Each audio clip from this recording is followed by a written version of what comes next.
natin ay maagap para hindi siya maggubat.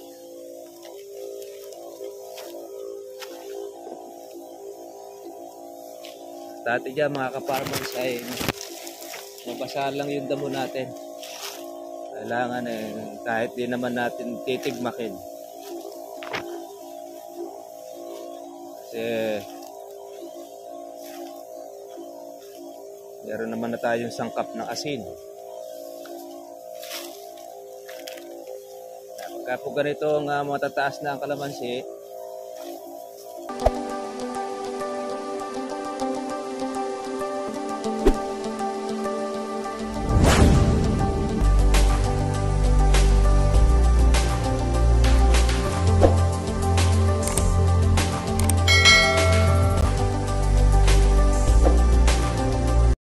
good morning po sa inyo mga katribe at welcome sa aking YouTube channel. Ito po tayo sa ating po isa nating farm.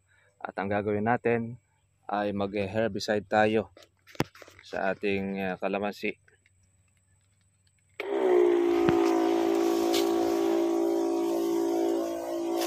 Ating pamatay damo. Ating sangkap. Asin. Tatlong lata ng sardinas na asin. Yan ang ating panghalo. Ating herbicide. Dahil mahahaba na po mga ka-farmers po yung damo natin. Kailangan natin ito ng herbicide. Hindi na natin ito na grass cutter, magastos.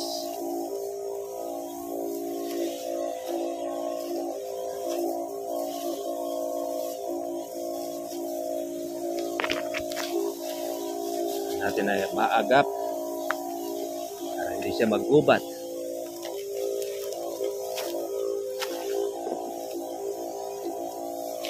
Dati dyan mga ka-farmers ay mabasa lang yung damo natin.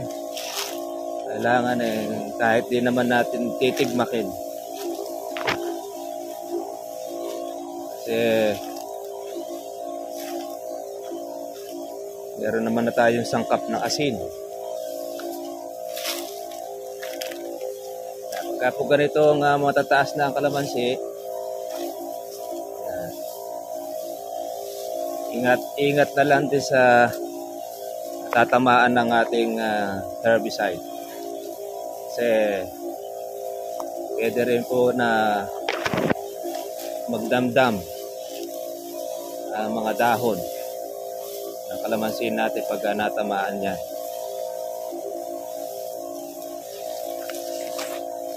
Kuha niyan pamatay damo.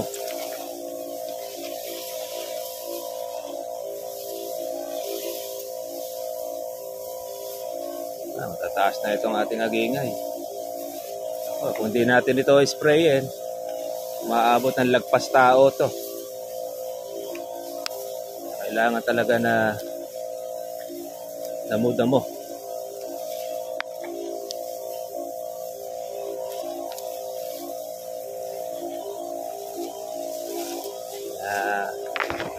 Gasto sa ilalim.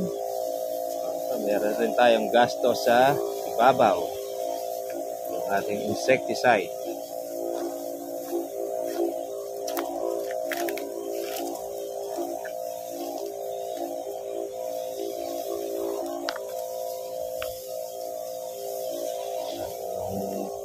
Mali-malian.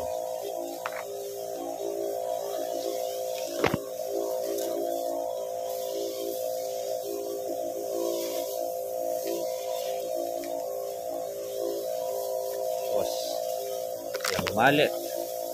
Ito. Mahaba na.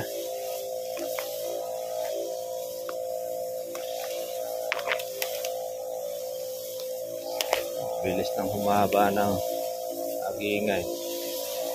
Kaya lang tayo hindi nag-spray. Isang buwan. Ito, mahaba na.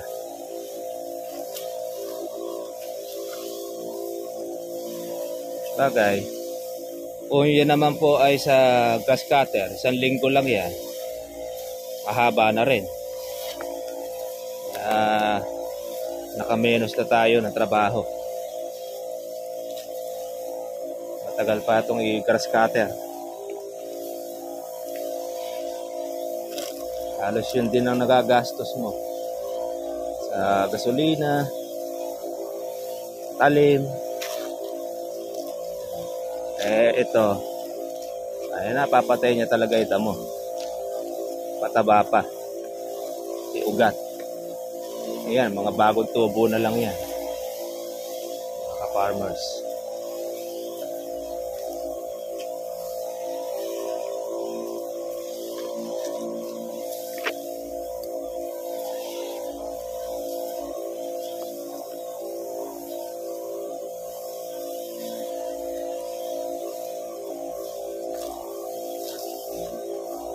Spray, laga,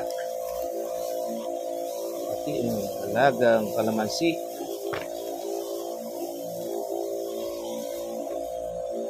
Kapitbahay nakapag-spray na siya.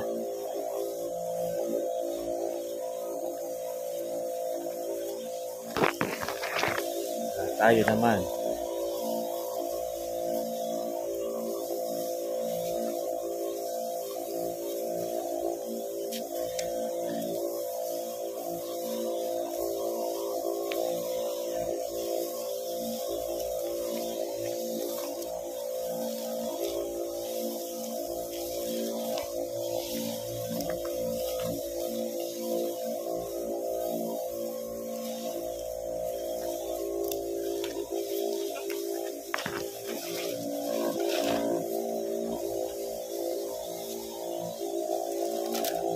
ating malunggay herbal.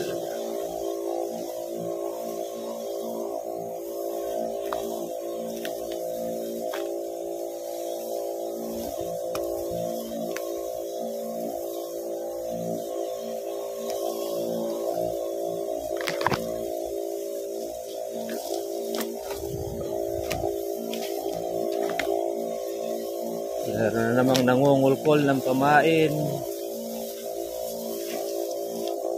Ating kaibigan, nawawala na naman yung kalamansi natin. Kaya mayroong nangungulkol.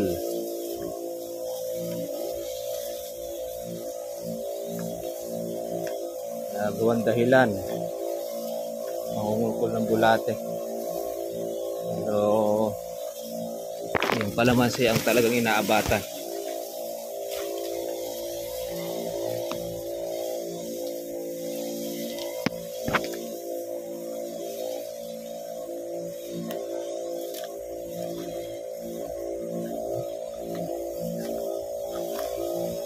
Laguna niya, nangyari siya sa may pataba, ay may asin.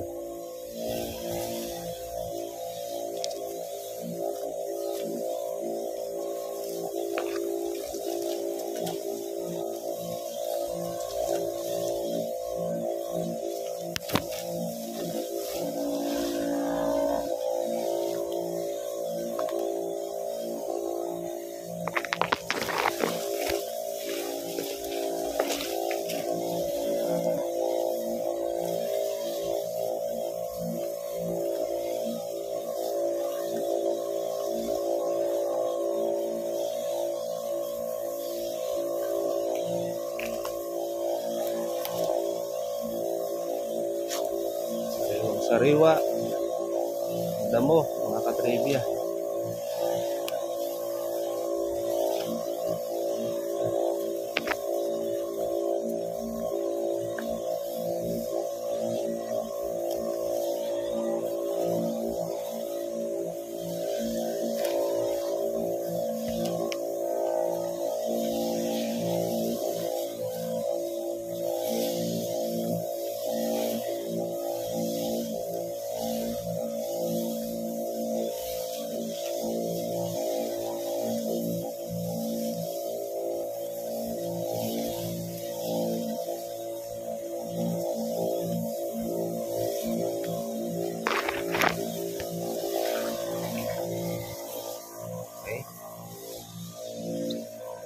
farming sa inyo mga katripya. Ganito tayo mag-spray sa ating kalamansi.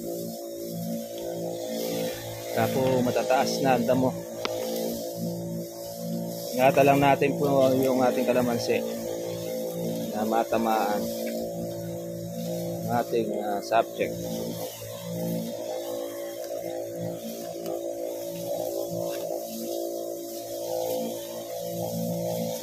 Para maagapan, hindi siya maggubat.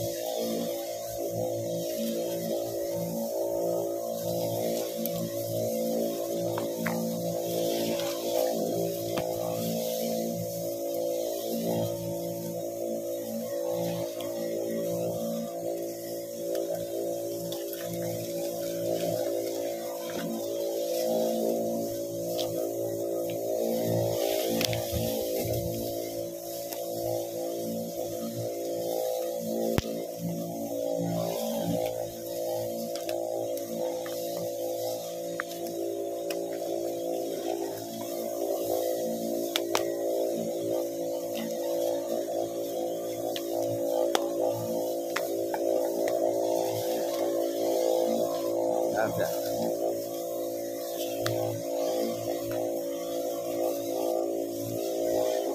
Tayo pansit-pansitan. Lumabas.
Tapos na.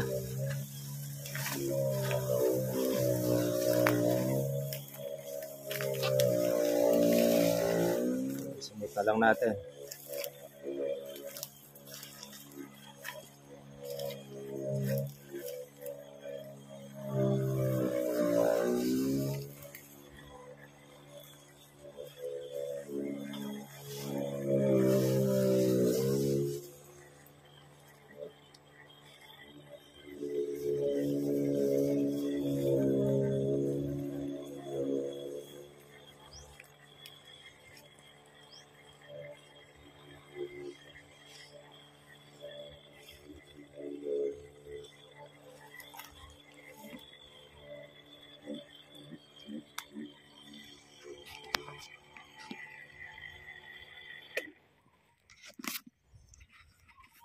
Okay mga ka-farmers, tapos na po yung ating unang karga.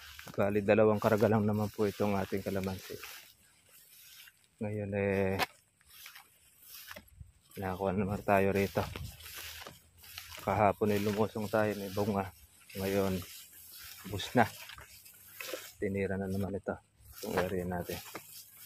Kaya talaga mga walang magawa ang mga impacto. Hindi talaga nawawala ang kawatan. Parang farmers, yan. Update lang po natin itong ating kalamansi na dati po ay talagang napakapangit nito. Ngayon, ang ganda na po ngayon ng dahon niya. Tapos may mga bunga. Meron tayong pitasin. Pero naunahan na tayo ulit. Meron talaga buhay. Marami tayong kasosyo. Marami tayong kakompetensya. Kaya kahit gaholin, tirahin na basta't pumasok po sa buyer para hindi na sumakit ang inyong kalooban. At yan po, tuloy pa rin po ang ating alaga. Hindi natin ito susukuan.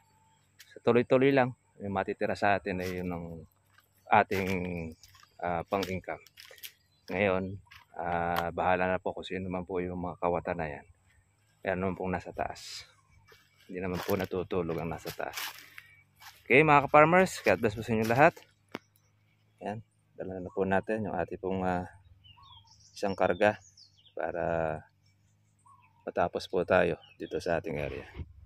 Nasa 200 naman po na puno itong ating alaga na ito. Sa isang tumbatang ating kalamansi na nabili. God bless po sa inyo mga katribya.